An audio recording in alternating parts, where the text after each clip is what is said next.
La plupart des gens parlent trop parce qu'ils craignent de ne pas être à la hauteur. Cette anxiété de remplir l'espace, d'impressionner, de prouver quelque chose, est la même qui finit par éloigner les autres et laisser une sensation de vide dans chaque conversation. Il y a un coût psychologique énorme à vivre, en fonction de ce que les autres pensent, à mesurer chaque mot pour s'intégrer ou se démarquer. La vérité est que, dans la vie réelle, ceux qui attirent le plus ne sont pas ceux qui remplissent l'air d'histoire, ni ceux qui essaient de convaincre tout le monde de leur intelligence. Ceux qui restent vraiment dans l'esprit des autres sont ceux qui savent écouter attentivement, ceux qui reconnaissent calmement leurs propres limites, ceux qui n'ont pas peur du silence, et ceux qui, quand ils parlent, le font sans fioriture ni masque. L'attractivité réelle n'est pas un masque que l'on met et enlève selon les convenances. C'est la conséquence d'une présence authentique, d'un esprit entraîné à être ici et maintenant, de quelqu'un qui ne négocie pas ses principes pour l'approbation des autres. Rien n'est plus attrayant que le calme sous pression. Et ce calme s'entraîne. Aujourd'hui, nous allons déconstruire les fausses idées sur la façon de se connecter et d'être écouté. Il ne s'agit pas de parler plus fort, mais de parler avec moins de poids, de filtrer l'inutile, jusqu'à ce qu'il ne reste que l'essentiel. 8 leçons stoïques pour que tu cesses de chercher à être intéressant et commences à être quelqu'un d'impossible à ignorer. 1. Écoute sans chercher à impressionner. La plupart des gens n'écoutent pas. Ils attendent simplement leur tour pour parler. C'est une vérité inconfortable que presque personne n'ose reconnaître. Ils n'écoutent pas parce qu'ils sont trop occupés à fabriquer une version améliorée d'eux-mêmes dans leur tête, un masque poli qu'ils veulent montrer au monde. Ils veulent impressionner, se démarquer, être reconnus comme les plus intéressants, les plus intelligents, les plus éloquents. Mais ce mécanisme, ce besoin de validation déguisé en conversation, est exactement ce qui te rend invisible. Quand tout ce que tu fais, c'est chercher la prochaine phrase ingénieuse, l'anecdote qui te fera briller ou l'opinion qui prouvera ta valeur supposée, tu te trahis sans t'en rendre compte. L'attraction réelle ne naît pas de l'exhibition, mais du vide que tu laisses, de l'espace que tu ouvres pour l'autre. Écouter sans le filtre de l'ego est un acte de rébellion contre un monde obsédé par les apparences. Il n'y a rien de plus évident et de moins admis que le fait que celui qui parle pour impressionner devient du bruit de fond. Les gens le ressentent. Ils détectent l'anxiété d'approbation, l'impatience de celui qui ne supporte pas le silence, le tremblement intérieur de celui qui a besoin de prouver quelque chose. Crois-tu vraiment que les autres ne le remarquent pas? L'insécurité ne se cache pas derrière de jolis mots. L'urgence d'être admiré est une fracture dans le caractère qui se remarque avant même que tu n'ouvres la bouche. Et là se trouve l'erreur que presque tout le monde commet. Ils confondent présence et protagonisme, pensant que pour être mémorisés, ils doivent remplir l'air de mots. Ils ne comprennent pas que le respect et l'attraction se gagnent, en grande partie, en étouffant le besoin d'être le centre et en ouvrant l'espace pour que l'autre existe vraiment. Tu n'es pas attirant pour ce que tu dis, mais pour la façon dont tu écoutes. Écouter, vraiment, sans le vice de chercher ton moment de gloire, est inconfortable au début. Cela va faire mal à ton orgueil, car tu devras renoncer au plaisir momentané de te démarquer. Mais c'est là que commence le véritable entraînement. C'est un muscle que la plupart des gens ne développent jamais, la capacité de maintenir l'attention sur l'autre sans la fragmenter par des pensées sur soi-même. Quand tu réussis cela, les gens le ressentent instantanément. Ils perçoivent une rareté qui les désarme, quelqu'un qui ne compète pas pour l'attention, mais qui l'offre comme un cadeau. Et à ce moment-là, tu cesses d'être un parmi tant d'autres. Tu deviens quelqu'un de mémorable justement parce que tu n'essaies pas de l'être. La paradoxe est brutale. Moins tu essaies d'impressionner, plus tu génères d'impact. Chaque fois que tu te surprends à anticiper ta réponse pendant que l'autre parle, arrête-toi. Observe cette anxiété. Prends conscience du mécanisme mental qui te pousse à te mettre au-dessus. Parce que ce n'est pas de la confiance, c'est une dette émotionnelle que tu traînes depuis des années. Le besoin de prouver que tu en vaux la peine parce qu'au fond, tu n'y crois pas tout à fait. Tu dois briser ce cycle. Écouter sans chercher à impressionner est une déclaration de pouvoir. Tu n'as pas besoin de fioritures, tu n'as pas à gagner chaque conversation. Ton silence peut être plus fort que n'importe quel argument. Si tu pratiques cette discipline, tu vas faire face au vide de ne pas être le protagoniste. Et, dans ce vide, tu vas découvrir que le respect authentique se construit lorsque tu renonces à l'acte et choisis la présence réelle. Ne te trompe plus, tant que tu cherches à impressionner, ton influence sera superficielle et ta connexion limitée. Écoute vraiment ou continue d'être irrélevant. C'est la décision. Posez des questions par curiosité réelle. Vous assistez à une réunion, peut-être de travail, peut-être sociale, et vous vous retrouvez entouré de gens qui échangent des phrases, des commentaires, des opinions rapides. Vous voyez quelqu'un raconter une histoire et les autres acquiescent poliment ou lancent leurs propres anecdotes sur le sujet, presque comme s'ils étaient en compétition pour voir qui a le récit le plus captivant. Vous aussi, vous vous surprenez à préparer mentalement votre prochaine intervention, même si vous ne savez même pas si ce qui se dit vous intéresse. Et soudain, vous vous rendez compte.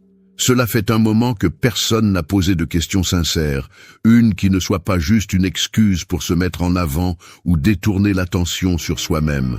Le dialogue devient une somme de monologues entrecoupés de tours de parole, et la connexion réelle se perd. L'ambiance se remplit de mots, mais personne ne se sent vraiment vu. C'est ainsi que fonctionnent la plupart des conversations aujourd'hui. Beaucoup parlent, peu posent des questions par un désir authentique de savoir. Si vous vous êtes déjà senti déconnecté au milieu d'une foule, le problème est presque toujours celui-ci. La curiosité réelle s'est éteinte sous des couches d'auto-affirmation et de peur. Nous posons des questions par obligation, polies, mais vides, ou nous les évitons complètement parce que nous avons peur de paraître ignorants ou vulnérables. Nous avons peur que la réponse nous sorte du script. Mais la vérité est qu'une question authentique est comme un scalpel qui traverse toute la surface sociale et atteint le noyau de l'autre personne. Ce n'est pas confortable, car cela vous oblige à renoncer au contrôle. Lorsque vous posez une vraie question, vous vous exposez à entendre quelque chose que vous ne vous attendiez pas. Quelque chose qui peut changer votre perception ou même défier vos propres croyances. C'est pourquoi tant de gens fuient la curiosité profonde. Parce que cela implique de mettre de côté le masque de l'expert, d'accepter que vous n'avez pas toutes les réponses et que votre valeur ne dépend pas de tout savoir. La curiosité authentique est un acte d'humilité. Et l'humilité, dans un environnement obsédé par l'image, est une forme de rébellion. Prenez en charge ce mécanisme. Poser des questions par curiosité réelle exige de démonter plusieurs automatismes mentaux. La peur de paraître idiot, l'impulsion de rivaliser, le besoin de réaffirmation. Chaque fois que vous interagissez, vous avez le choix de poser des questions pour savoir ou de poser des questions pour impressionner. Ce sont deux chemins radicalement différents et la différence se ressent. Lorsque vous posez des questions par obligation, l'autre le perçoit en une fraction de seconde. Votre regard se détourne, votre corps se tend, votre attention se dilue. Mais lorsque vous posez des questions parce que vous voulez vraiment comprendre, votre présence devient magnétique. L'autre baisse sa garde. Une rareté apparaît dans l'air. Pendant un moment, les stratégies disparaissent et les deux se confrontent à la possibilité d'un véritable dialogue. La curiosité sincère crée un espace sûr où personne n'est obligé d'agir. Et c'est là que naît la véritable influence. Non pas dans le discours brillant, mais dans la capacité de s'intéresser réellement. Il n'y a pas de technique qui remplace l'honnêteté émotionnelle d'une question bien posée. Il ne s'agit pas de collectionner des phrases ingénieuses, mais de prendre le risque de poser une question qui vous tient à cœur, même si cela ne semble pas spectaculaire, même si cela vous rend vulnérable. Une question authentique vaut plus que 100 opinions forcées. La plupart des gens se sentent seuls, même en compagnie, parce que personne ne les interroge avec une réelle curiosité. Tout le monde attend que le sujet change ou que son histoire se termine rapidement. Brisez cette dynamique. Cessez de craindre le silence qui suit une question profonde. Supportez le poids de l'attente, l'inconfort de ne pas avoir le contrôle, et permettez à l'autre d'exister au-delà de vos attentes. La curiosité sincère est une porte ouverte au respect. Il est facile de parler, ce qui est difficile, c'est de s'intéresser réellement. Mais si vous y parvenez, je vous garantis que vous cesserez d'être invisible et commencerez à tisser des connexions inoubliables. Au final, les gens se souviennent surtout de ceux qui ont su poser des questions. 3. Reconnaître avec humilité ce que tu ignores. Je vais le dire sans détour. Admettre que tu ne sais pas quelque chose fait plus mal qu'il n'y paraît. Il y a une résistance presque physique, une fierté qui se rebelle intérieurement chaque fois qu'une question te laisse sans réponse. Je l'ai ressenti de nombreuses fois, ce réflexe presque automatique d'improviser, de lancer une phrase générique ou de chercher à détourner l'attention pour éviter le vide inconfortable de l'ignorance. C'est humiliant, surtout si tu as construit ton image autour du contrôle, de la compétence, de l'apparence de sécurité. Reconnaître ce que tu ignores ressemble à lâcher le gouvernail et à t'exposer au jugement des autres, même si au fond de toi, tu sais que faire semblant n'aggrave que ta dette envers toi-même. Personne ne t'entraîne à supporter cet écart entre ce que tu parais et ce que tu sais réellement. Nous grandissons dans un environnement où admettre une lacune semble une confession de faiblesse. Mais c'est justement là que commence la véritable différence entre une présence gonflée et une qui laisse une empreinte. Si tu l'analyses froidement, la racine du problème réside dans le mécanisme mental qui associe le savoir à la valeur personnelle. Chaque conversation devient une sorte d'examen invisible. Sais-tu assez? Peux-tu apporter quelque chose de brillant? Vas-tu te retrouver à découvert? Et cette peur de rester sur le banc de touche alimente la tendance à donner son avis par inertie ou à déguiser l'ignorance avec des phrases vides. Cependant, plus tu t'efforces de cacher ce que tu ne sais pas, plus tu deviens fragile. C'est un investissement émotionnel qui ne rapporte que des intérêts négatifs.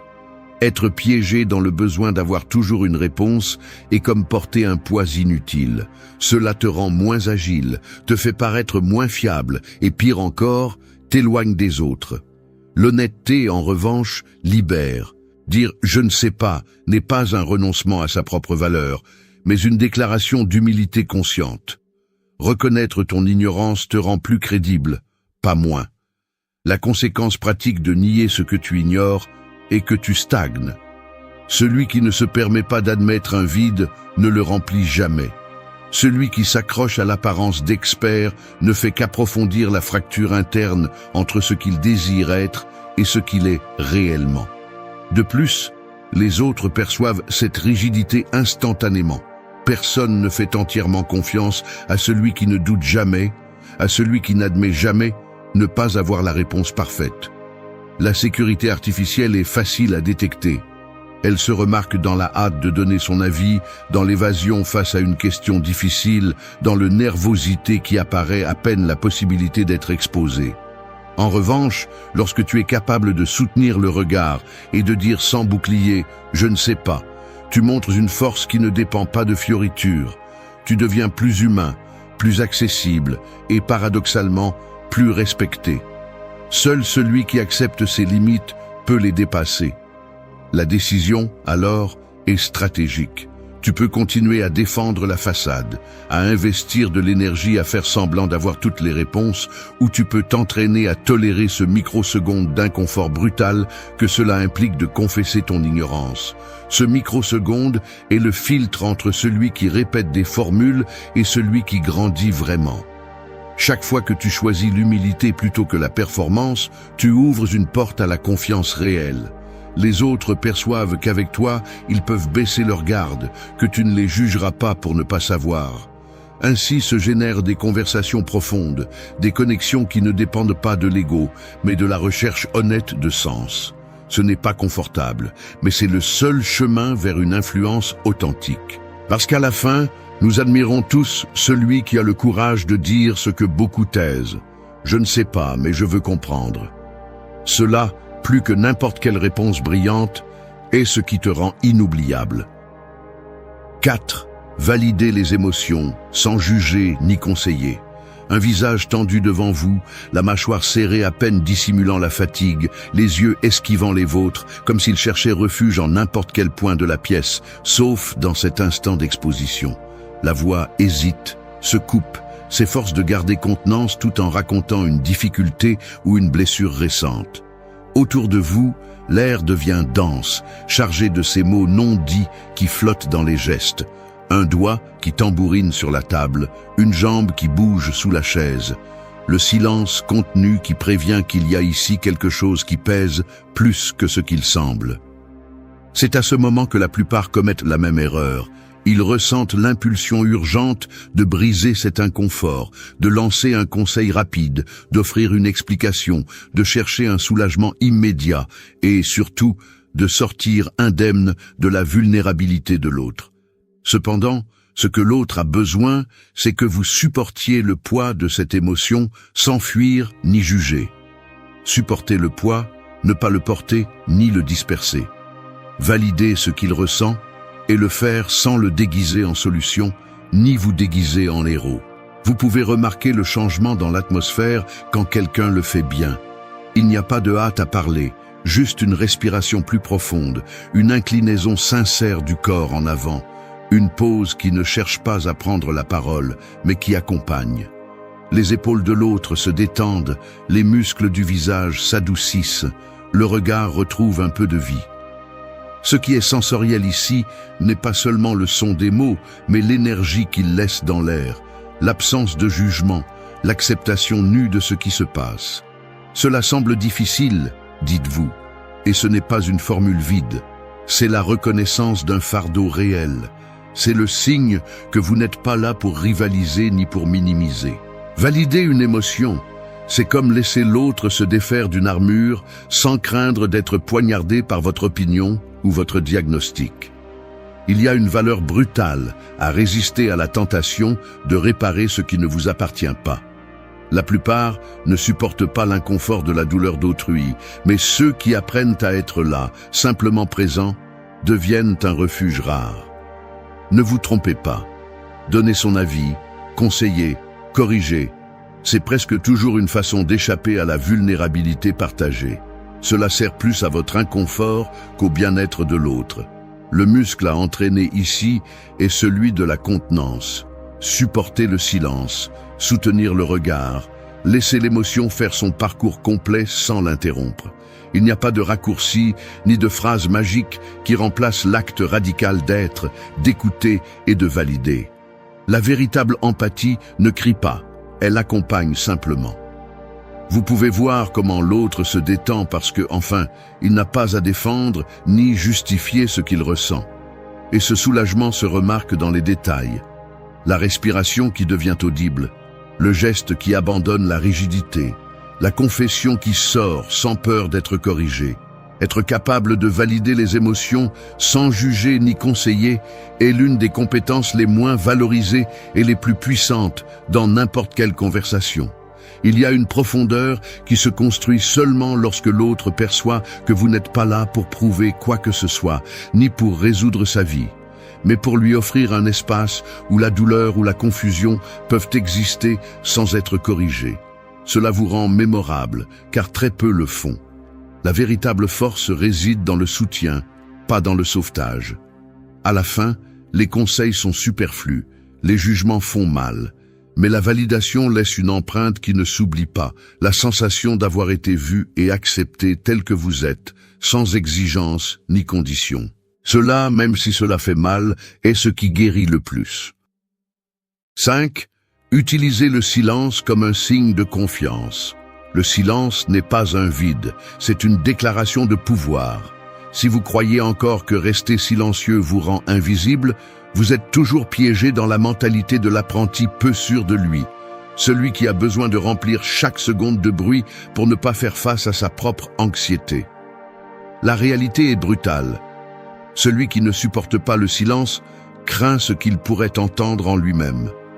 Il y a une lâcheté déguisée en sympathie chez ceux qui ne se taisent jamais, chez ceux qui interrompent, complète des phrases, ponctue chaque pause d'une opinion inutile. Cette urgence à combler l'espace est la marque de ceux qui ne font confiance ni à leur propre valeur, ni à la solidité de leur présence. Et le pire, c'est que tout le monde le remarque, même si personne ne vous le dit en face. Celui qui ne tolère pas le silence transmet de la faiblesse, transmet de la peur. Celui qui peut rester silencieux, en revanche, dit sans mots « Je n'ai besoin de convaincre personne ». Cessez de vous justifier en pensant que le silence met les autres mal à l'aise. C'est le récit facile pour ne pas confronter votre propre manque de sécurité. Le silence bien utilisé est un filtre. Il sépare ceux qui recherchent une connexion réelle de ceux qui veulent juste se distraire. Lorsque vous êtes capable de laisser une pause se maintenir, sans courir pour la remplir de phrases vides, vous montrez à l'autre qu'il n'y a pas d'urgence ici, que vous pouvez supporter l'inconfort, que vous avez le tempérament de celui qui n'a pas besoin d'artifice. C'est là, juste dans cet espace, que le respect émerge. L'attraction se construit dans la tension que vous êtes capable de maintenir. Si vous la brisez immédiatement, vous vous rabaissez à la catégorie de ceux qui mendient de l'attention. Le silence inconfortable est le gymnase de la confiance. Si vous l'évitez, vous restez faible. Si vous l'entraînez, vous devenez inébranlable. Ne vous trompez pas.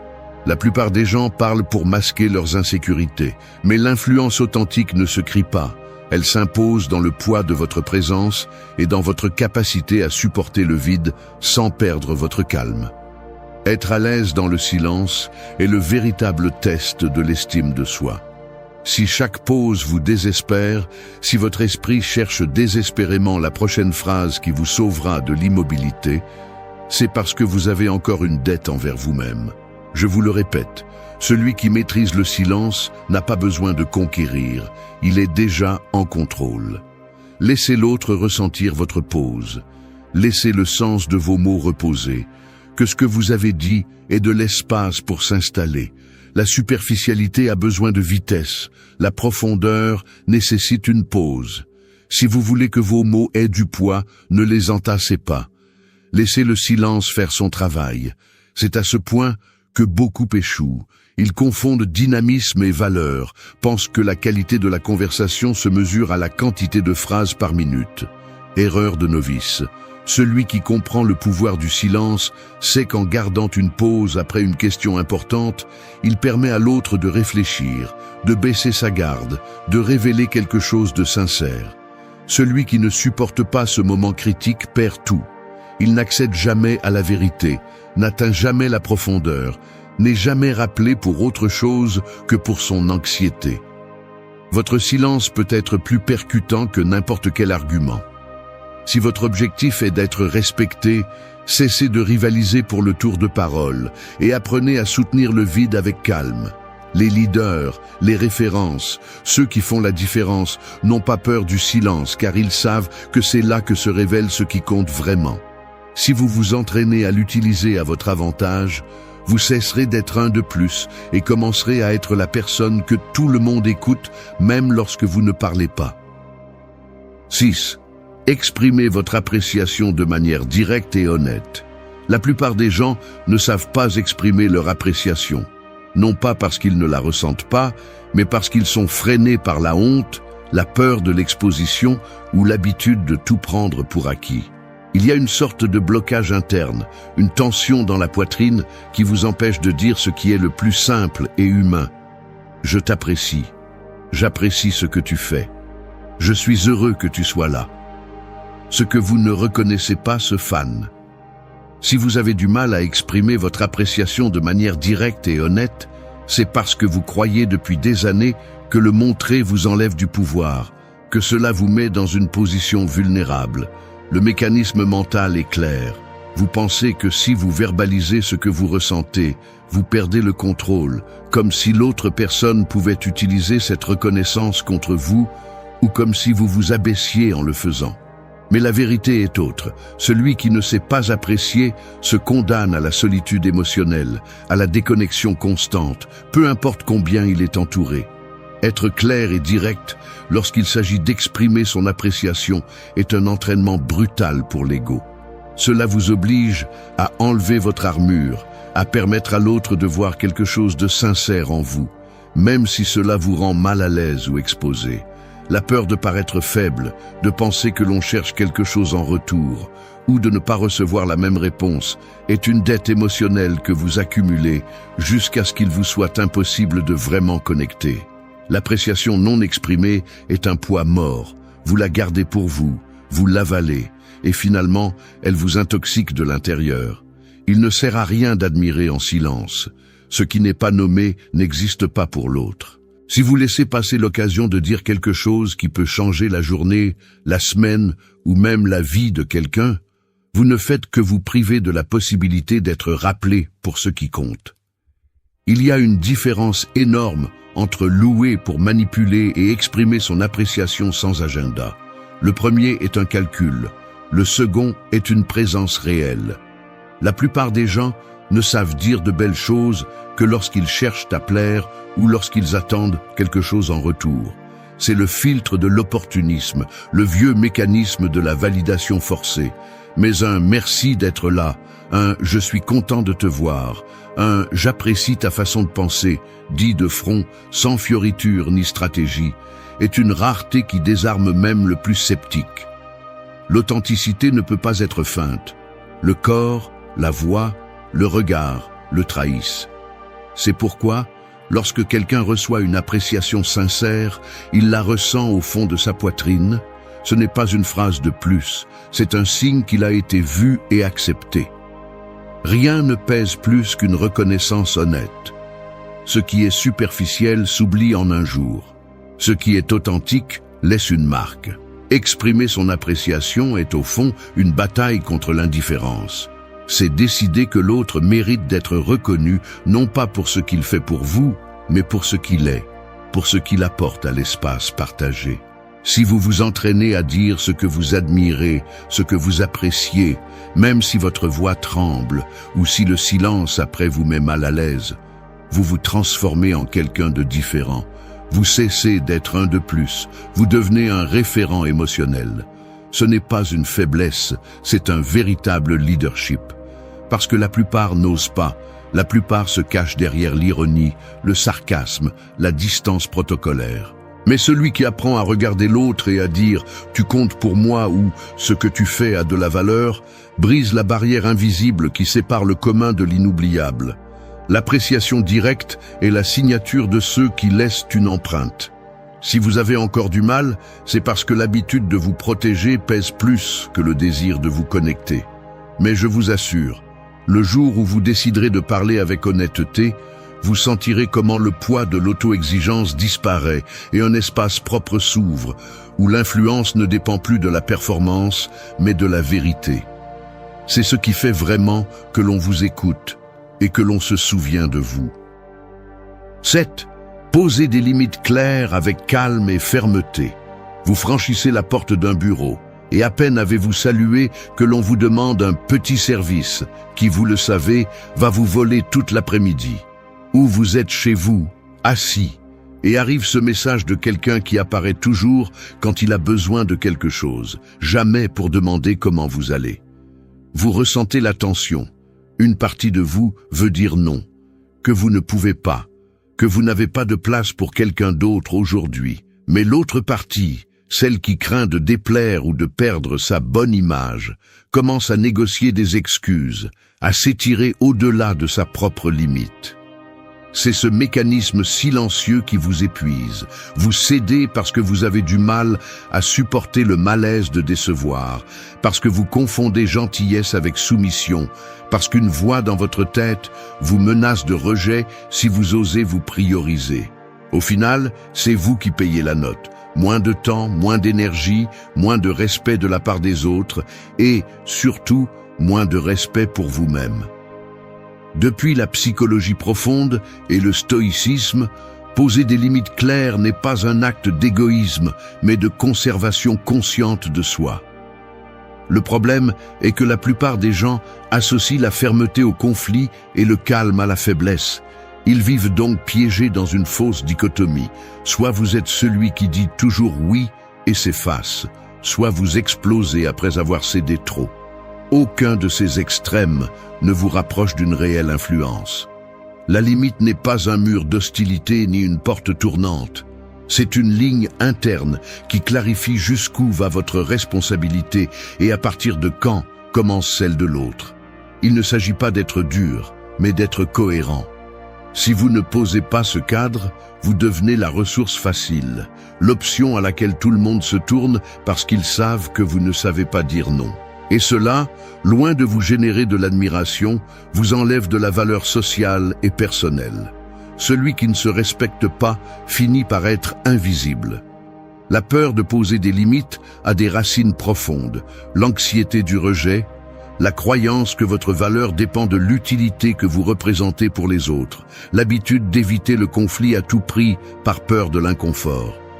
Mais chaque fois que vous acceptez plus que ce que vous pouvez ou voulez donner, vous renforcez l'idée que votre temps, votre attention et votre énergie n'ont pas d'importance. C'est un investissement émotionnel négatif. Plus vous cédez, plus il vous est difficile de reprendre le contrôle. Le respect, pour le stoïque, se cultive d'abord à l'intérieur. Apprendre à dire « je ne peux pas vous aider avec ça » ou « aujourd'hui je n'ai pas de place pour ça » est bien plus qu'une phrase. C'est le reflet d'une structure interne qui ne se vend pas pour approbation ni ne se désarme sous la pression sociale. Le calme, dans ce contexte, ne signifie pas résignation ni passivité, mais la solidité de celui qui sait ce qu'il est prêt à tolérer. Poser des limites avec fermeté implique de tolérer le malaise momentané de la désapprobation. Vous allez sentir dans votre poitrine la tentation de vous justifier, de demander pardon d'exister, d'adoucir tellement votre message qu'il finisse par être inefficace. Mais la vérité est que plus vous êtes clair et direct, moins il y a de place pour le ressentiment ou la manipulation. L'autre apprend immédiatement comment interagir avec vous, et vous, pour la première fois, ressentez une sensation de légèreté. La limite est le signe que votre vie vous appartient. N'ayez pas peur de l'inconfort initial, c'est le prix d'une tranquillité durable. Si vous n'entraînez jamais ce muscle, vous vous habituez à vous perdre dans chaque interaction jusqu'à ce qu'un jour, il ne reste plus rien à offrir. Le calme n'est pas une faiblesse, c'est l'expression de celui qui n'a pas besoin de crier pour être entendu. La fermeté n'est pas une agression, c'est la force que l'on ressent dans la cohérence de vos actes. Si vous voulez être quelqu'un que les autres respectent et recherchent vraiment, commencez par apprendre à dire « jusqu'ici ». Ce n'est qu'ainsi que vous cessez d'être une ressource et devenez un référent. 8. Éliminez le superflu dans la communication. Je vais être brutalement honnête. La moitié du temps où je parle, je me rends compte que je remplis des espaces avec des mots qui n'apportent rien. Je sens la tension dans ma mâchoire, l'air traversant ma gorge plus vite que d'habitude, mes mains agitées cherchant un soutien dans un geste ou sur le bord du verre. Je m'écoute. Et au fond, je sais que je pourrais dire la même chose en moitié moins de temps, avec moitié moins de phrases. Mais il y a une force invisible qui pousse, la peur de ne pas être à la hauteur, la croyance que si je laisse quelque chose de côté, on va penser que je n'ai pas le contrôle, que je ne suis pas intéressant, que je ne maîtrise pas la situation. Et c'est là que le langage se remplit d'ornements, de détours, d'explications que personne n'a demandées, de justifications qui ne cherchent qu'à protéger l'image. Cette anxiété est un fardeau. Elle pèse sur le geste, sur le regard, sur le ton. Elle se remarque dans les pauses forcées, dans l'excès de détails non pertinents, dans le corps qui se penche en avant comme s'il essayait de compenser quelque chose qui manque. Le résultat est toujours le même. Le message se dilue, la présence s'affaiblit et l'attention de l'autre se détourne. L'excès de mots te rend invisible. Observe n'importe quelle conversation quotidienne et tu remarqueras le défilé de phrases vides. Eh bien, en fait, peut-être que je ne m'explique pas bien, mais ce n'est que mon avis, bien sûr. Je ne sais pas si tu me comprends. Ce sont des béquilles, des tentatives d'adoucir ou d'allonger ce qui devrait être direct. Le corps le trahit, un sourire nerveux qui apparaît trop tôt, les yeux cherchant l'approbation après chaque phrase, les doigts jouant avec la montre ou le téléphone. L'air se remplit de remplissage, comme si tu craignais que l'autre perçoive le vide sous-jacent. Mais la vérité est que la clarté n'a pas besoin de défense. Les mots en trop sont un poids mort. Tu peux sentir comment l'énergie de la conversation change lorsque quelqu'un s'exprime sans ornement, lorsque chaque phrase a un but et que le silence n'est pas une menace, mais un signe de confiance. L'autre le perçoit dans la respiration plus lente, dans l'attention qui se maintient, dans l'absence d'anxiété à justifier chaque idée. Éliminer le superflu dans la communication n'est pas seulement une question de style, c'est une déclaration de principe. C'est décider que tu ne vas pas mendier l'approbation, que tu n'as pas besoin de te protéger derrière des rideaux de fumée verbaux. C'est une taille consciente. Chaque mot inutile que tu enlèves est un espace qui s'ouvre pour le véritable sens. Et ce travail se remarque dans les gestes. Celui qui parle avec justesse garde le dos droit, les épaules détendues, le regard fixe et serein. Il ne s'excuse pas d'exister, il ne rabaisse pas le contenu pour le rendre digeste. L'autorité se ressent dans l'économie du langage. Si tu t'habitues à ne garder que l'essentiel, les gens écoutent différemment. Ils n'attendent pas que tu termines pour parler, mais prêtent attention à chaque mot parce qu'ils savent qu'il n'y aura pas de remplissage. L'entraînement pratique est inconfortable au début. Tu découvres combien de fois tu répètes des idées, combien d'explications tu pourrais économiser, combien de silences tu crains et que tu remplis de phrases pour te sentir en sécurité. Cela fait mal de l'admettre. Mais cet inconfort est le prix de la présence authentique. Chaque fois que tu choisis de dire seulement ce qui est nécessaire, tu entraînes un muscle que peu de gens ont, la capacité de faire confiance à ce que ta valeur ne dépend pas du volume, mais de la clarté. Les stoïciens le savaient, le superflu affaiblit le caractère, le mot juste le renforce. Il n'y a pas de charisme dans l'excès, seulement une fatigue mutuelle. Si tu veux laisser une empreinte, apprends à tailler ton discours jusqu'à ce qu'il ne reste que l'essentiel. Le silence après une phrase claire pèse plus que n'importe quel monologue orné. C'est ce qui fait que l'on t'écoute, même quand tu ne parles plus. Personne ne te prépare à l'inconfort que c'est d'entendre ta propre voix lorsque le bruit s'éteint. Beaucoup s'effraient devant le vide de leur propre compagnie, comme si l'absence de témoins rendait moins réel ce qu'ils ressentent ou pensent. Mais cet inconfort, ce poids initial d'être seul, est le seuil de la véritable force. Il y a une vérité que peu admettent. S'accrocher à la compagnie constante est plus facile que de faire face à ses fractures internes. Nous vivons entourés de stimuli, d'attentes extérieures, de la pression de s'intégrer et de plaire, et avec chaque distraction, notre capacité à nous tenir debout par nous-mêmes s'affaiblit un peu plus. Le silence et la solitude, loin d'être des condamnations, sont le terrain d'entraînement où se forge le caractère. Marc Aurèle le savait. L'homme cherche à se retirer, mais le meilleur retrait est en lui-même. Si tu veux vraiment avancer, tu dois d'abord supporter le coup psychologique d'être seul avec toi-même et cesser de négocier ta liberté pour l'approbation des autres.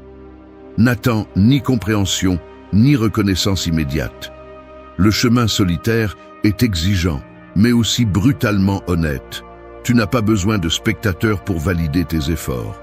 L'autosuffisance, la discipline et la clarté ne fleurissent pas dans la foule, mais dans les espaces où personne ne t'observe et où toute excuse s'effondre sous son propre poids. Être seul n'est pas une punition, c'est l'opportunité la plus réelle que tu auras pour découvrir de quoi tu es fait. 1. Fais du silence ta force intérieure. Le silence n'est pas un luxe, c'est une épreuve.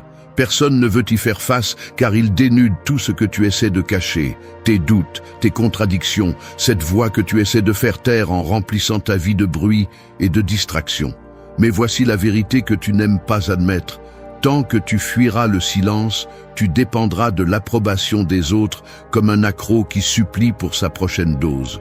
Penses-tu vraiment que la croissance personnelle viendra entourée d'applaudissements et de compagnie constante ? C'est une fantaisie confortable, une excuse pour éviter le travail acharné. Le silence est inconfortable, car il t'oblige à te retrouver avec toi-même, sans filtre, sans masque, sans prétexte. C'est dans ce vide que se révèle ce que tu es et ce que tu n'es pas encore.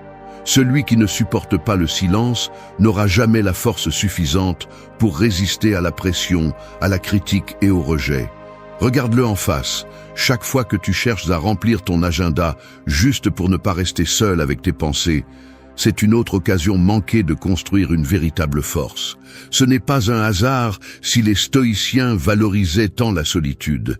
Épictète disait qu'aucun homme n'est libre s'il n'est pas maître de lui-même. Comment vas-tu dominer quoi que ce soit si tu ne peux même pas rester assis en silence pendant 1 heure sans te sentir mal à l'aise, anxieux ou vide? Le silence est le terrain d'entraînement de ton caractère. C'est l'épreuve de résistance qui sépare ceux qui font du bruit de ceux qui laissent une empreinte. Il n'y a pas de raccourcis ici, il n'y a pas de validations externes qui comptent. Si tu as besoin qu'on t'encourage toutes les 5 minutes, si tu dépends de la conversation des autres pour te sentir vivant, alors tu es esclave de l'opinion publique, pas maître de ton destin. Utilise le silence comme un outil, pas comme une punition. Le silence t'expose, oui, mais il te permet aussi de voir les fractures de ton caractère, les dettes émotionnelles que tu traînes depuis des années, les décisions remises à plus tard qui pèsent de plus en plus. Il ne s'agit pas de devenir un ermite, mais d'apprendre à te tenir debout lorsque tout le monde disparaît.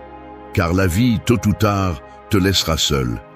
Et à ce moment-là, il ne reste que 2 options.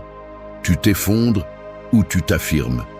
Le silence est l'investissement le plus difficile et le plus rentable que tu puisses faire en toi-même. C'est l'espace où la discipline s'entraîne, où la volonté cesse d'être un joli mot pour devenir un muscle réel, tangible. La plupart des gens cherchent des voies extérieures parce qu'ils ne supportent pas la leur. Ils se remplissent de bruit pour ne pas entendre les avertissements internes, les signaux que quelque chose ne va pas, qu'ils ont hypothéqué leur liberté pour un peu de confort et de compagnie superficielle. Ne commets pas cette erreur.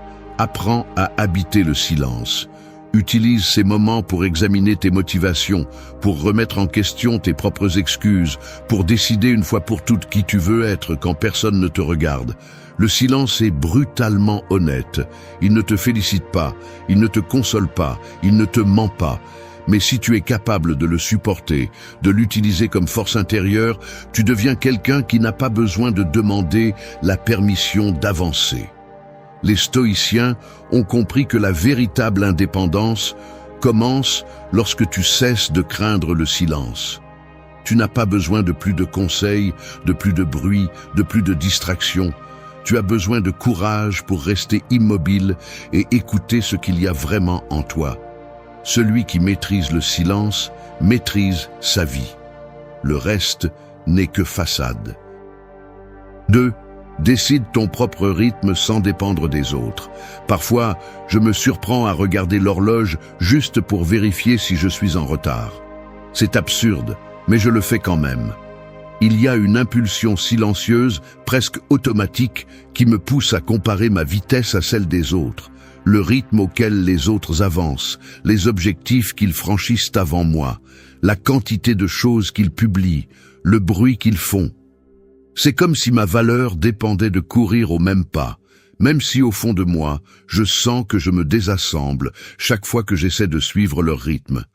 C'est inconfortable de l'admettre, mais la pression de ne pas vouloir sembler lent face au monde m'a conduit à prendre des décisions dont je n'avais pas besoin, à dire oui quand je voulais dire non, et à porter un poids qui n'était même pas le mien. Le corps le ressent d'abord, cette tension dans la mâchoire, les doigts qui tambourinent sur la table, le dos raide après une journée à poursuivre des attentes extérieures. Parfois, le seul son est celui de ma respiration accélérée, comme si l'anxiété avait besoin de me rappeler que je ne m'appartiens pas encore. Observer les autres avancer peut être inspirant ou peut être du poison, selon comment tu le regardes. Le problème n'est pas le monde qui se déplace à son propre rythme, mais le piège de sentir que tu dois danser sur la même musique, même si cela ne te plaît pas. Quand tu marches parmi des foules, tu remarques comment les gens ajustent leur vitesse au groupe. L'un accélère, tout le monde accélère, l'un s'arrête, tout le monde l'esquive. Peu de choses sont aussi difficiles que de maintenir ton pas quand tout indique que tu devrais te dépêcher ou t'arrêter.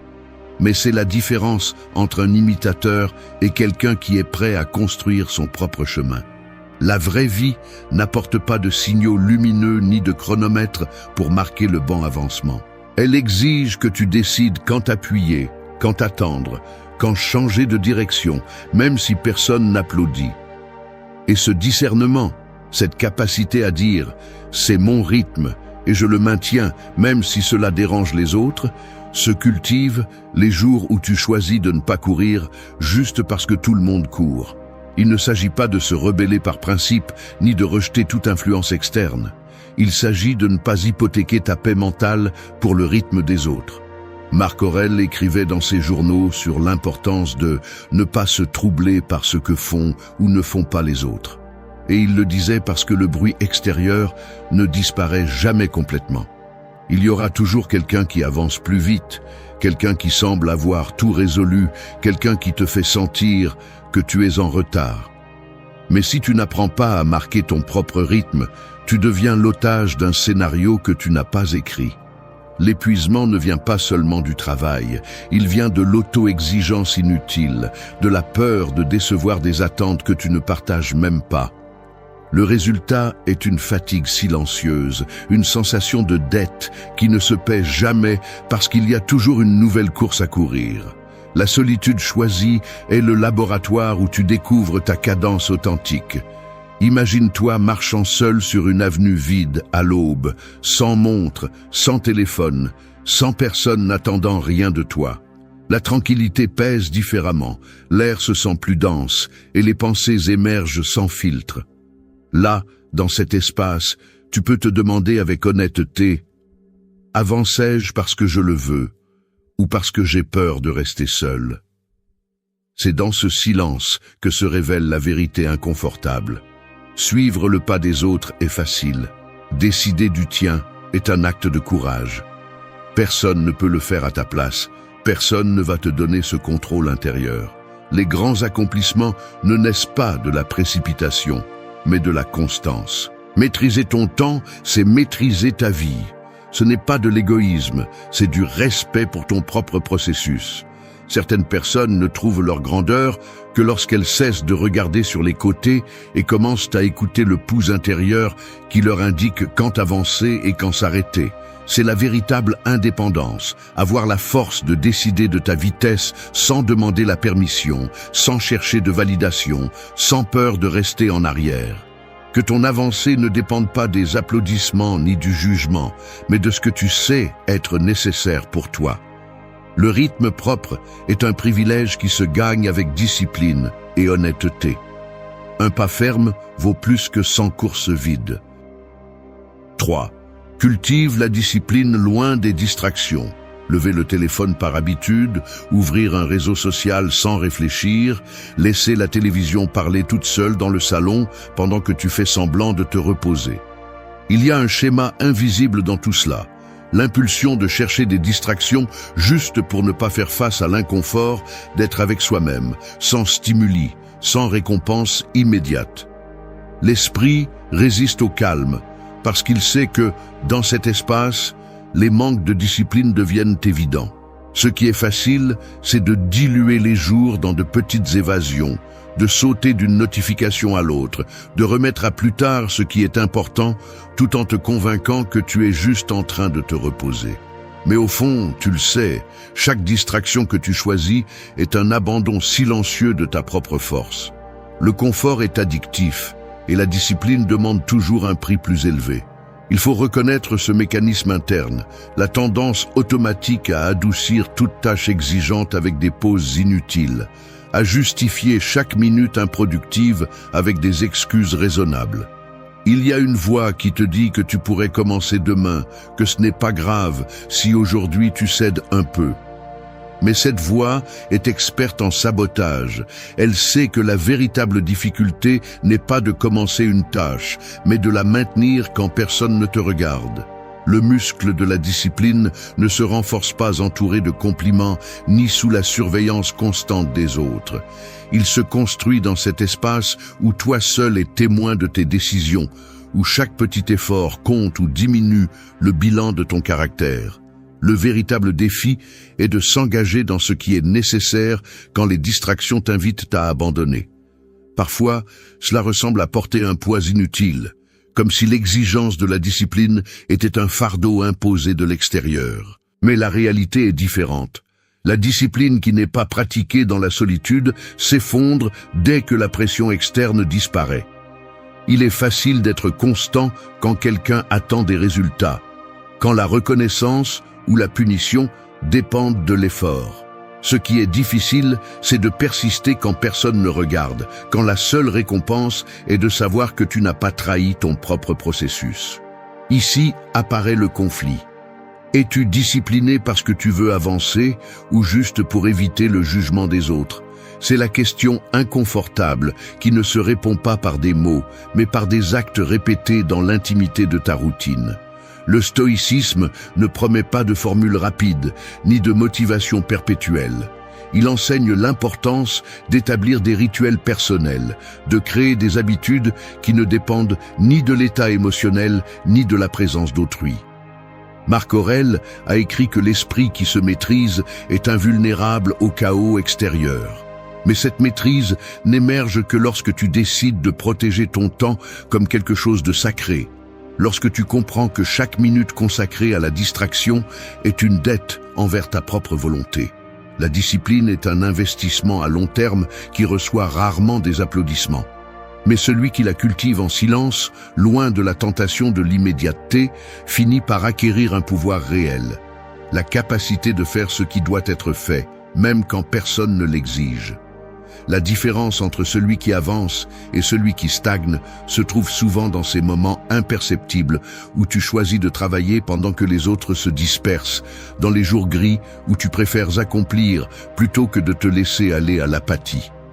Personne ne voit cette bataille quotidienne, mais le résultat se reflète tôt ou tard dans la qualité de tes réalisations et dans la solidité de ton caractère. Si tu cherches une discipline authentique, commence par fermer les portes à la distraction la plus accessible, par choisir le focus, même si cela coûte, par être le gardien de ton propre processus.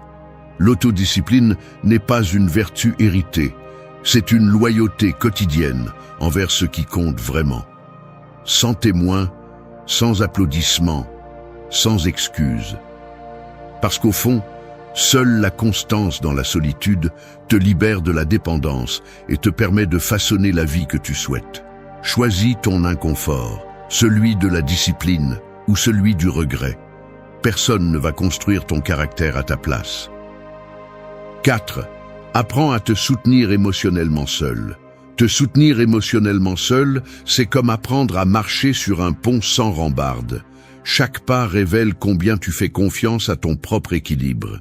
Il ne s'agit pas d'éliminer la possibilité de tomber, mais d'accepter que le vertige fait partie du processus. Lorsque tu dépends des autres pour te soutenir, tu remets le contrôle de ta stabilité à des facteurs que tu ne maîtriseras jamais complètement. L'autosuffisance émotionnelle n'est pas une armure impénétrable, mais la capacité de reconnaître tes émotions, de comprendre d'où elles viennent et de décider comment y répondre sans chercher des béquilles externes. Si chaque fois que l'inconfort se manifeste, tu recours à des messages, des distractions ou des validations rapides, tu renforces seulement l'idée que tu ne peux pas porter ton propre poids intérieur. Ici, la cause est claire. L'habitude de déléguer la responsabilité affective, d'attendre que quelqu'un d'autre te sorte du trou, de penser que le soulagement ne vient que de l'extérieur. Ce mécanisme, bien qu'il semble inoffensif, est un piège. Il te rend fragile, te laisse à la dérive chaque fois que la compagnie s'évapore ou que le soutien n'arrive pas à temps. La conséquence directe de ne pas apprendre à te soutenir seul est l'instabilité permanente. C'est passer d'un haut à un bas, dépendant de la présence, de l'humeur ou des paroles des autres pour remonter le moral. Il suffit que l'environnement échoue pour que le sol émotionnel s'effondre. Tout objectif, toute discipline, toute aspiration devient vulnérable si tu n'as pas la capacité de réguler tes états internes sans dépendre de qui tu as près de toi ou de la quantité de stimuli que tu consommes. C'est comme construire une maison sur un terrain meuble. Tout tremblement la fait vaciller. C'est pourquoi les stoïciens recommandaient d'examiner tes émotions comme si tu disséquais le mécanisme d'une montre, décomposer la réaction, observer la cause, identifier l'interprétation qui la soutient. Ce n'est pas une question de froideur ni de répression de ce que tu ressens, mais d'accepter que chaque émotion apporte un message et une responsabilité. Le dialogue intérieur remplace la recherche compulsive de réconfort externe. La question cesse d'être « qui m'aide à sortir de cela ?»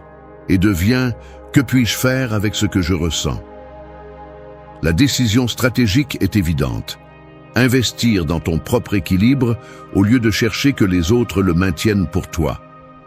Cela signifie créer des systèmes personnels pour gérer tes réactions, concevoir des routines qui te permettent d'observer comment tes états mentaux changent au cours de la journée, et ne pas fuir les moments de vide ou de tristesse, mais les explorer sans panique. Prends le temps d'analyser l'origine de ton malaise, d'enregistrer des schémas, de comprendre quand et pourquoi l'anxiété ou le découragement surgissent. C'est inconfortable, mais c'est là que se forge la véritable force émotionnelle.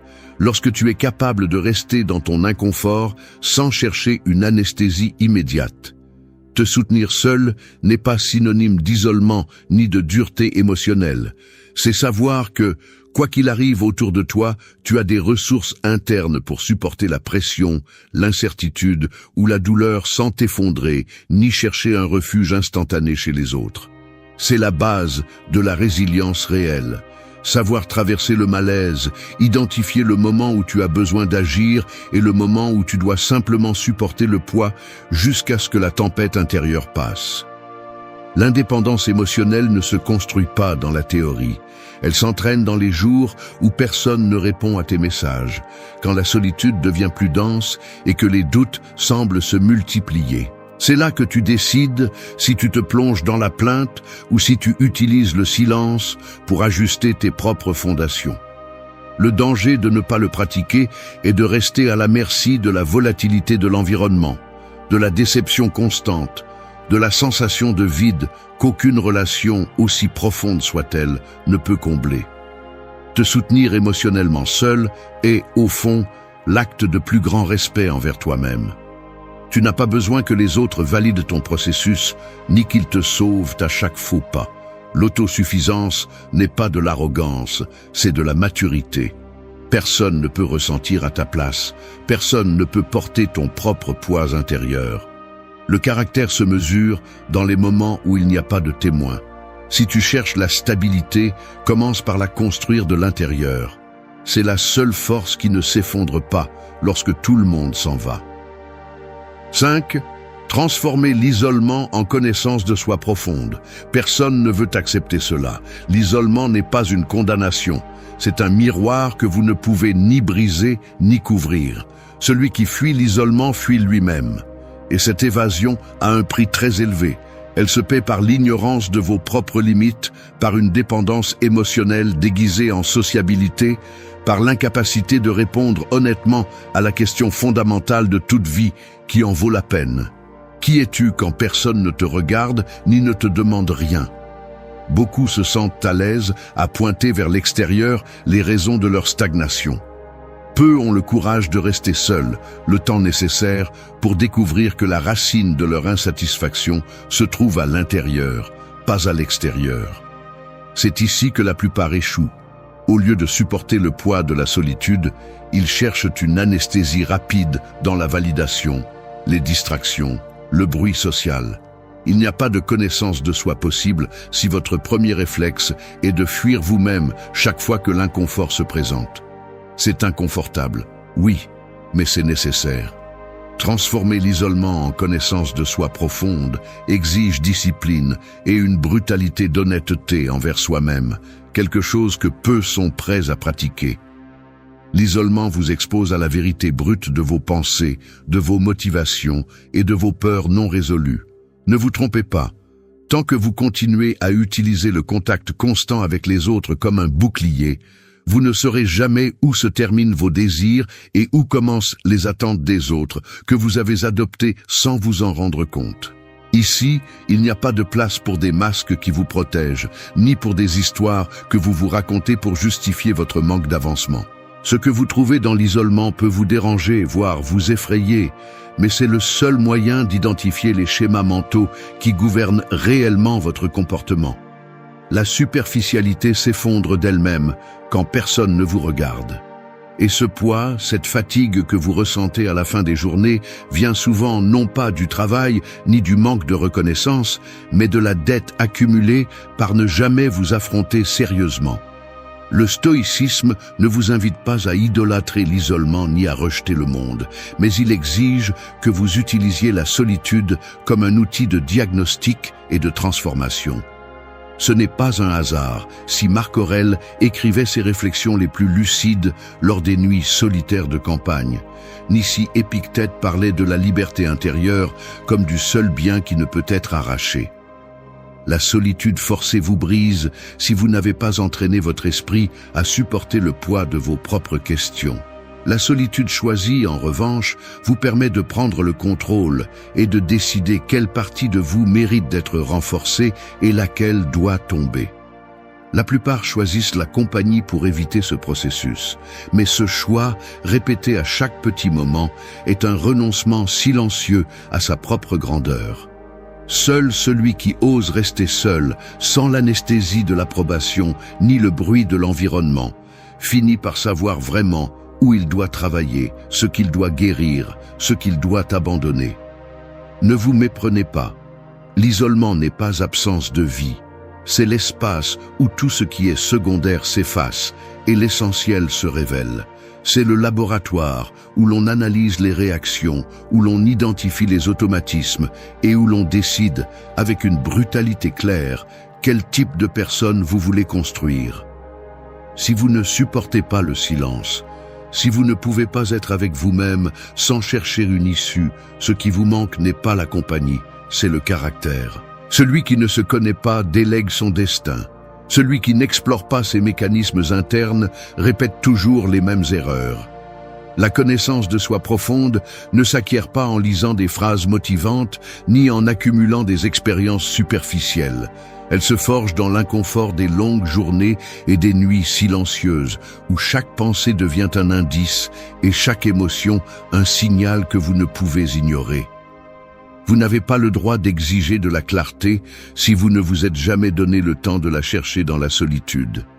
L'isolement n'est pas votre ennemi, c'est le terrain le plus fertile pour découvrir la vérité inconfortable de qui vous êtes et jusqu'où vous pouvez aller. Si vous fuyez cet espace, vous vous condamnez à vivre avec la version la plus faible et superficielle de vous-même. Prenez la responsabilité de votre processus. Restez seul le temps nécessaire, affrontez ce qui surgit et transformez-le en votre plus grand atout. La différence entre ceux qui avancent et ceux qui restent toujours au même endroit se trouve là. Certains transforment l'isolement en connaissance de soi, les autres l'utilisent simplement comme excuse pour s'éviter. Ne soyez pas un de plus. Cultivez l'habitude de vous regarder sans filtre, d'analyser vos motivations, de confronter vos auto-illusions. Ce n'est qu'ainsi que vous pourrez construire une vie qui vous appartienne vraiment. Le confort ne vous rendra pas libre. La connaissance de soi, oui. 6. Renonce à la commodité pour une véritable croissance. Grandir vraiment signifie perdre le confort que tu valorises le plus. Il n'y a aucun moyen de l'éviter, ni de l'adoucir. Si tu veux avancer, tu devras sacrifier ce qui te garde tiède à l'intérieur. Observe une scène quotidienne, la maison silencieuse à la tombée de la nuit, la lumière filtrant à peine à travers les rideaux, le canapé t'attendant avec sa promesse de repos facile. Le téléphone vibre sur la table, le réfrigérateur émet son bourdonnement constant, tout semble conçu pour t'offrir refuge, pour te faire sentir en sécurité et distrait. Mais juste là, dans ce décor si familier, se cache le plus grand obstacle à ton progrès. Le désir que la transformation se produise sans inconfort, sans véritable renoncement, sans payer le prix de laisser ce qui te semble agréable, mais inutile. La commodité est collante. Elle s'accroche à tes gestes, aux routines que tu répètes chaque jour sans remettre en question. Lorsque tu choisis le facile, tu remets à plus tard la version forte de toi-même. Personne ne se forge dans le plaisir continu. Le caractère se renforce sous pression, dans les matins où tu te lèves avant les autres, ou dans les soirées où tu choisis le travail silencieux pendant que d'autres se reposent.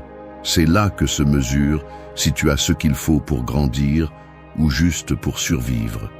Visualise l'instant exact où tu décides de ne pas sortir t'entraîner, de ne pas écrire une page de plus, de ne pas t'asseoir pour revoir tes objectifs, parce que, aujourd'hui, tu n'en as pas envie. C'est à ce moment-là que tu perds du terrain. La renonciation à la commodité n'est pas un slogan vide, c'est une pratique qui se ressent dans tes mains, dans les jointures serrées de celui qui continue malgré tout, dans le dos droit quand tout invite à s'affaisser, dans le regard fixé sur un objectif que la plupart abandonneraient. Le corps ressent le prix de l'effort, le pouls accéléré, la sueur froide, la fatigue s'accumulant dans les muscles. Mais là, juste là, apparaissent les premiers signes de transformation.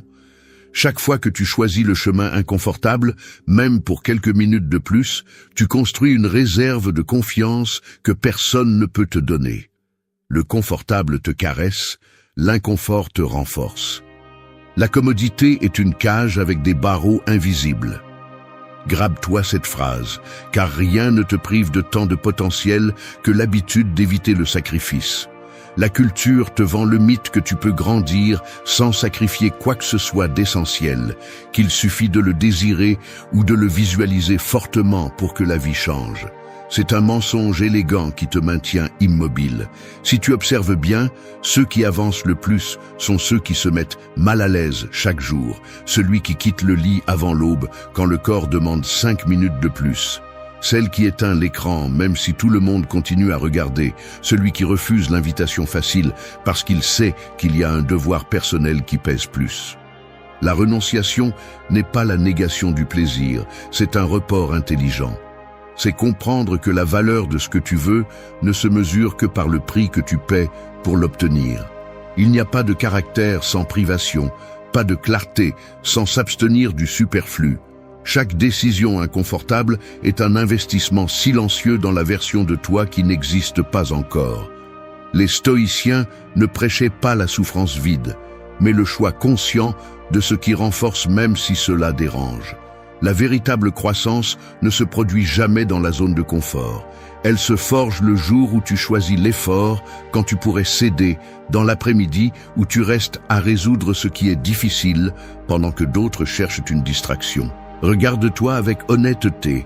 Tes avancées les plus solides n'ont jamais été le fruit de la facilité, mais des moments où tu as préféré perdre un peu de confort pour gagner le contrôle sur toi-même. Le sacrifice n'est pas un malheur, c'est le signe que tu sais clairement ce que tu veux construire. Seul celui qui apprend à renoncer à la commodité pour une véritable croissance finit par laisser une empreinte. Le reste ne fait que décorer sa vie avec des excuses. L'inconfort est la porte que personne ne veut franchir, mais c'est la seule qui mène à la liberté intérieure. 7. Inspire par l'exemple, pas par la foule. Parfois, je reconnais en moi une résistance inconfortable à me démarquer par mes actions lorsque personne ne les regarde. Il y a une tension interne, presque imperceptible, qui me pousse à adoucir mes efforts s'il n'y a pas de témoin à proximité. Comme si la valeur de ce que je fais n'existait que lorsque d'autres peuvent le valider ou l'applaudir. C'est un piège mental que je connais bien. Une partie de moi veut croire que l'exemple a besoin d'un public, que cela ne compte que si quelqu'un prend note ou si ma conduite se traduit par une reconnaissance immédiate. Mais au fond, je sais que cette logique est une dette à laquelle tu devras toujours des intérêts. Parce que si ta motivation naît de la foule, tu deviens prisonnier de son attention et cela te rend plus faible que tu ne l'imagines. Le véritable conflit commence lorsque tu découvres qu'inspiré par l'exemple implique de renoncer à la fantaisie de l'influence massive et d'accepter le chemin beaucoup plus inconfortable de la cohérence invisible. Il n'est pas facile de se maintenir lorsque tout dans la culture te pousse à chercher des suiveurs, à multiplier les réactions, à mesurer ton impact en chiffres et non en intégrité. Tu sens que si tes efforts ne résonnent pas, alors peut-être qu'ils n'ont pas tant de valeur, et c'est là que l'insécurité s'infiltre. À quoi bon faire ce qui est juste si personne ne le voit? Mais cette question naît précisément de la peur de l'insignifiance, cette peur enfantine de passer inaperçu, de ne pas laisser une empreinte suffisante. Cependant, si tu examines honnêtement ce mécanisme, tu te rends compte qu'inspirer vraiment n'a jamais été une question de foule, mais de cohérence interne. La force d'un véritable exemple est qu'il ne s'ajuste pas au regard des autres. Il se maintient seul, même lorsque la salle est vide. La foule est toujours volatile. Elle t'offre son approbation aujourd'hui et te la refuse demain. L'exemple silencieux, en revanche, laisse une marque parce qu'il ne dépend pas de l'acceptation externe, mais de la conviction avec laquelle il se maintient au quotidien. C'est ici que la solitude devient une alliée. Sans le filtre du public, chaque acte doit être délibéré, non accidentel. Personne ne te surveille, personne n'attend rien de toi. Donc la seule validation possible est celle qui découle du fait que tu es resté fidèle à tes principes, même si personne ne le remarquait. C'est plus difficile, cela pèse plus, et c'est pourquoi cela vaut infiniment plus. Parce qu'inspiré par l'exemple dans la solitude est le plus dur des entraînements. Cela t'oblige à te maintenir à ton niveau, même si personne ne l'exige, à ne pas baisser la garde lorsque les caméras s'éteignent et que la foule se disperse. C'est la différence entre le leader authentique et celui qui ne fonctionne que sous les projecteurs. L'un se nourrit de l'approbation, l'autre de sa propre exigence. La réalité est que la plupart des gens ne comprendront jamais que ton exemple le plus puissant se construit ces jours où personne ne te regarde. Lorsque la fatigue te murmure que tu pourrais céder et pourtant tu décides de continuer. La foule ne se souvient pas des gestes anonymes, mais ton caractère, lui, s'en souvient. Le véritable respect ne s'achète pas et ne se mendie pas. Il se forge dans le silence des petites décisions répétées. Fais ce qui est juste, même si personne ne le remarque. Cette phrase devrait être gravée dans la mémoire de quiconque aspire à laisser une empreinte réelle. Parce que seul celui qui agit avec intégrité sans témoin finit par inspirer, peut-être pas des foules, mais ceux qui cherchent vraiment un modèle différent. Le stoïcisme est clair à ce sujet. L'exemple est une responsabilité personnelle, pas une stratégie de marketing. Marc Aurèle n'écrivait pas pour que des millions le lisent, mais pour entraîner son propre esprit à la discipline d'agir toujours conformément à ses valeurs, même si personne ne le félicitait. Cette cohérence, maintenue sans public, est celle qui transforme non seulement ta vie, mais à long terme, celle de ceux qui t'entourent. Ne cherche pas la foule, cherche la solidité interne qui fait que ton exemple se maintienne même dans l'anonymat. La véritable inspiration n'a pas besoin de scène. La plupart poursuivent des suiveurs. Ceux qui changent vraiment quelque chose ne s'occupent que de ne pas se trahir eux-mêmes. Prends soin de ton exemple, même si personne ne le voit. C'est la seule influence qui compte vraiment. 8. Engage-toi dans ton processus de transformation. Tu es assis devant le bureau et tu examines une fois de plus la feuille blanche, les tâches à accomplir, la liste d'objectifs qui semble se multiplier chaque semaine. Le téléphone vibre, le message arrive, la tentation de remettre à plus tard ce qui est important s'immisce entre les tâches et la discipline. Tu sais que tu pourrais te distraire maintenant, que personne ne t'exige d'avancer à cet instant, que tu pourrais tout laisser pour plus tard et rien ne se passerait immédiatement. Mais c'est ici que se séparent ceux qui s'engagent dans un véritable processus de transformation et ceux qui ne font qu'accumuler de bonnes intentions. L'engagement n'est ni une émotion ni une inspiration soudaine. C'est une série de décisions concrètes, répétées chaque jour, qui définissent si tu restes dans le cycle habituel ou si tu franchis le seuil de l'inconfort pour devenir quelqu'un de différent. Le processus de transformation exige une attention chirurgicale sur toi-même, un examen froid des mécanismes internes qui ont tendance à te saboter. Procrastination déguisée en fatigue, auto-illusions qui adoucissent la culpabilité, justifications qui finissent par s'accumuler en dette envers toi-même. Si tu ne reconnais pas ces schémas, le changement ne passe jamais de la théorie. S'engager dans ton processus de transformation signifie accepter une bonne fois pour toutes que personne ne va te sauver, ni porter ton poids à ta place. Il ne s'agit pas d'attendre le moment parfait, ni de chercher des garanties externes. Le seul environnement qui compte est celui que tu construis avec tes habitudes et tes décisions quotidiennes. La différence essentielle réside dans le fait de cesser de négocier avec les excuses et de commencer à rendre des comptes uniquement à toi-même. La connaissance de soi devient inutile si tu l'utilises pour expliquer tes limites sans remettre en question comment les surmonter. C'est pourquoi le processus de transformation est inconfortable.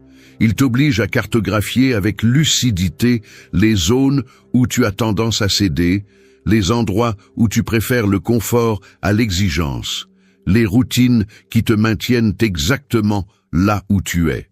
La solitude n'est pas une punition, c'est l'espace opérationnel où tu peux ajuster chaque engrenage de ton comportement, sans interférence ni validations extérieures. C'est le terrain où la discipline cesse d'être un désir abstrait et devient un système d'action intentionnel. Une erreur courante est de penser que l'engagement est une question de force de volonté spontanée. La réalité est bien plus structurée. Il s'agit de concevoir des systèmes personnels, de créer des rappels, d'établir des conséquences pour toi-même lorsque tu échoues, d'isoler le minimum d'espace nécessaire pour examiner tes progrès sans filtres externes. La transformation ne se réalise pas par de grands gestes isolés, mais par l'accumulation de petites décisions que tu maintiens même lorsque la fatigue et la frustration insistent sur le fait que c'est déjà suffisant. Dans chaque choix quotidien se définit l'ampleur réelle de ton changement. Céder une fois facilite le fait de céder toujours. Accomplir une fois pave le chemin vers la constance. Ici, il n'y a pas d'applaudissements, pas de médaille, seulement la satisfaction silencieuse de savoir que tu réduis l'écart entre qui tu es et qui tu souhaites devenir.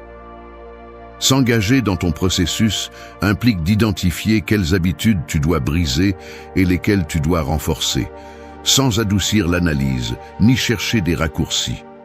La transformation exige une honnêteté brutale, enregistrer tes avancées et tes reculs, reconnaître que le progrès réel est irrégulier et qu'il y aura des rechutes. Il ne s'agit pas de perfection, mais de persistance consciente. Les personnes qui atteignent des changements profonds le font parce qu'elles transforment l'inconfort en allié, parce qu'elles comprennent qu'à chaque fois qu'elles résistent à la tentation d'abandonner, elles renforcent le muscle de l'autodirection. La discipline quotidienne est la racine de toute transformation. Cette phrase n'est pas seulement une citation à répéter à voix haute, c'est le filtre que tu dois utiliser pour évaluer si aujourd'hui tu as fait ce qu'il fallait ou seulement ce qu'il fallait pour te sentir tranquille. L'engagement authentique ne dépend ni de témoins ni de récompenses immédiates. C'est un investissement à long terme qui se nourrit de la clarté de tes motivations et du rejet de la médiocrité fonctionnelle. Chaque jour est une occasion d'ajuster le cap, de corriger ce qui a échoué hier et de soutenir ce qui est encore difficile. La transformation est un processus itératif, pas un événement unique. Elle nécessite de revoir, de corriger, de réessayer, sans drame et sans concessions inutiles. Si tu veux avancer, assume la responsabilité totale de ton processus. Personne ne le fera à ta place. L'engagement n'attend pas de compagnie. Il travaille en silence, paie le prix et récolte les résultats. Si tu cherches des résultats différents, engage-toi sans négocier. Le changement se construit dans la solitude, mais se reflète dans tout ce que tu fais. Merci d'être resté jusqu'à la fin de la vidéo.